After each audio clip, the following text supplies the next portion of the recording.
So part 3 of how do I start a business, and here we are. We got some quick questions that we're going to ask, and I've asked Melissa to join me again. So I love to have Melissa here because when it comes to being a visionary, when it comes to developing ideas and systems, I'm pretty good at that kind of stuff. But man, she's awesome when it comes to putting it all in the right box, organizing it, and making it sure that everything's on up and up, everything's trackable, everything becomes a full-on system, and all pieces work the way that they're supposed to work. So I thank God for her because she's a perfect teammate. And with that said, one of the number one reasons why businesses fail or why they start is simply because of their why.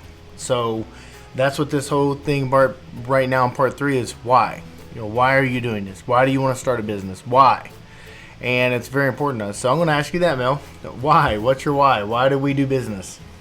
I think for us personally, it has to do with, as we, we're talking early on in our marriage. I'll never forget one of the things that one of the first conversations that Bill had with my mom and dad and everybody was, we were sitting on the couch and he says, I'm going to own lots and lots of businesses. And my mom kind of laughed like, yeah, right, because our family was just not the entrepreneurial type. We were just like go to work and get a job and get a paycheck. And so we didn't really have that visionary of entrepreneurial. And so for someone to say I'm going to own lots and lots of businesses, it was kind of like, yeah, right. But now it is. But so for our why from the very beginning, and like I said early on in our marriage is, we want to be a generation changer. We want to leave a legacy to our future generations, and by business, we love to see things being built and systemized, and business allows you to do that. It allows you to build and systemize. So I think for me personally, it's that seeing something built from the ground up, and then seeing it to its completion, but then yet also leaving a legacy, something that we can pass down to our future generations, and make differences in our life, in our family. I mean, absolutely. One of the things, I don't know, I think by personality, by trait, and those type of things is I love to build things. I love to see things develop. I love to see things come to pass. It's something I'm definitely inspired by and encouraged by. But more so than anything, Melissa hit the nail on the head. It's legacy. It's a future. I don't know if it's in me to just, not climb, not to go as high as I could take something. So to just simply get in a job, open up a savings account, have an earned income, and that's where I spend the rest of my life. I'm just not wired that way. I know that there's a lot of people are, and that's cool. I mean, there's nothing wrong with that, and I totally respect that 100%. And then there's people like me, that we want to be inspired. We want to inspire others. We want to build and grow and develop. And from the very get-go, I was very clear, early on in our marriage that this was my ambition. And it was kind of cool because that was kind of her ambition too. And, that's who we are. We just went away for our anniversary for a few days, and we spent probably the vast majority of that time just talking about business. And people's like, well, you got to check out from work. Well, understand there's a difference between work and business with us. Mm-hmm. Business is something we truly enjoy. I mean, we like discussing it. It's just something who we are. It's like, what do you discuss then? If you was to go away, with your husband and wife, you'd probably discuss, I don't know, what maybe normal husband and wife Maybe discuss. They don't talk. Yeah, we don't know.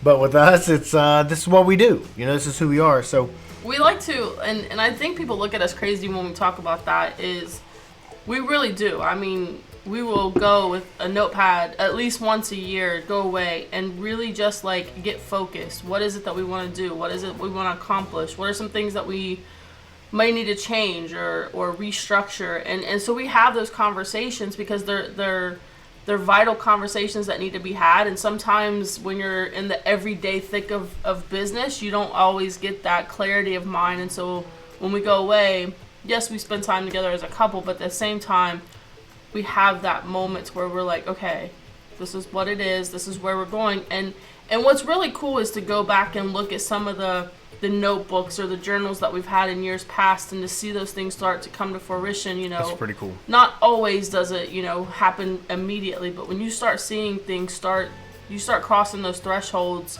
of things that you wanted to do in business, and those happen, it's like you're doing the stuff, and it's exciting. It makes me excited. So when I know we are going away, it's like, okay, we're getting a new game plan, we're doing this. And so, yeah, so business is exciting for us. It's like get regrouped and get inspired. And that's something that we definitely feel like, we do during those times, as we inspire each other. And so I got an awesome business partner. So I really appreciate that, she does that with me, not for me, with me. We kind of move together in these things. So there was another thought to come to mind when asking this is, what is your why? All right. What is a bad why? Like, why should you not do this? So we sat down and talked about it, and I asked her, I was like, so what would be a really bad reason to go into business? So we're going to go ahead and cover one. The number one that we came up with was because it's easier. Mm-hmm. Okay. Yeah. We hear this all the time, like, especially when people are talking about starting a business or trying to partner in business or something. They get into business because they think they're going to work less. I'm going to get in business, everybody else is going to do the work, and I'm going to actually work less. That's the worst ideal that you could have, because actually as the business owner, you're actually going to put in more time, more energy, more effort than anyone in the place. And that's the way it should be, because you're the one that has the dream, you have the vision. And it takes time to structure from the ground up, put the people in the right places, getting all the systems in line, making sure everything is, going the way it's supposed to. So, yeah, so when you are going into business, you need to realize and have an understanding that it's not easier. A lot of times we see this too. We see, especially in the heating cooling industry, we see people are like, well, I want to start a new business because I can do it better than them, and it's easier and stuff like that. Only to come find out that they don't realize the whole business side of it, the behind the scenes of what takes place. It's really the furthest thing from my mind. Easy. I don't even think that I thought about it that way. I don't really think about business that way. Like I said, I was in the ambition of growing things and seeing things mature, and I just love that, and easy was the furthest thing from my mind, but I ain't gonna lie to you. I'm not really trying to get easy. Anything that's worth anything of any kind of value is difficult to achieve. And I think that we've instilled that in our kids tremendously, that, life can be hard. Life can be tough. If something you really, really want to achieve, you're going to really have to work for it. You're going to have to earn it. There's no easy way out. So if you're trying to attempt to do business for the sake that you think that it's going to be easier, okay, I'm going to make somebody mad right now. I'm going to go on a limb to say you might be lazy. I'm just saying you might be lazy. If you're saying, hey, I want to do it because it's easier, what are you trying to accomplish? Being lazier?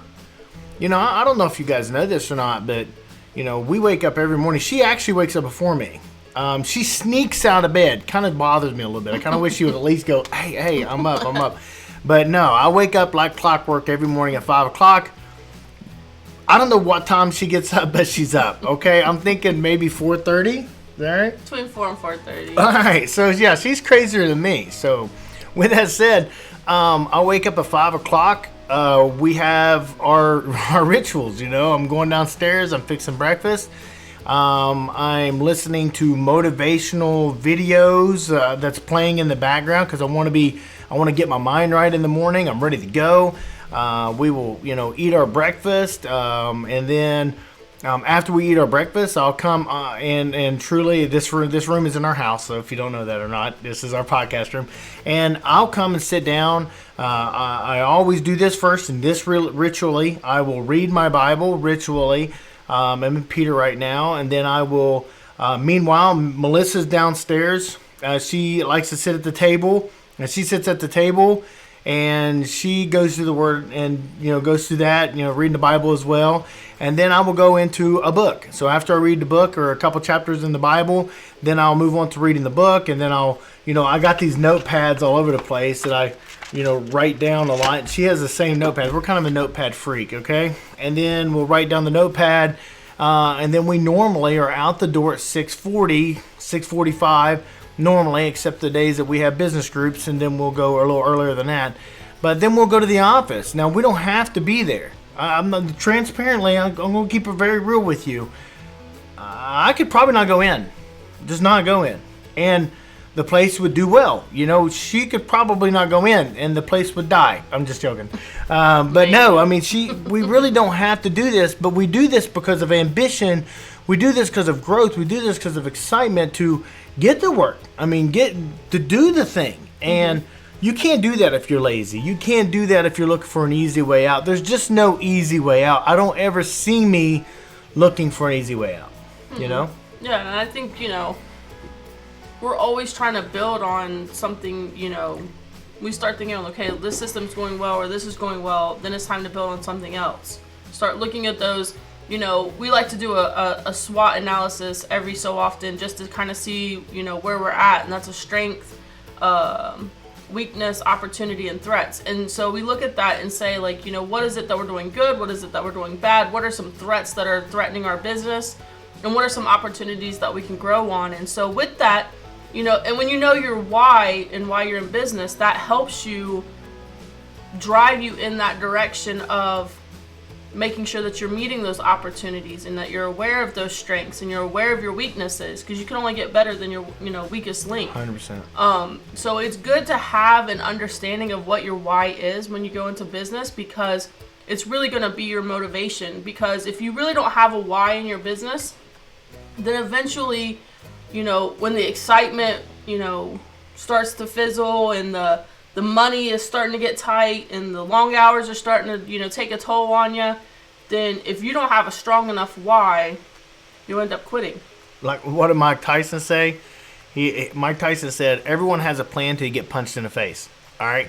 So in business, you're going to get punched in the face. You know? So if, going into business because your why is because it'll be easier than just working your 9 to 5, then that's not really a good why of why you should go into business. And then the next thing I think that people go into business for is because they think they're going to immediately get rich.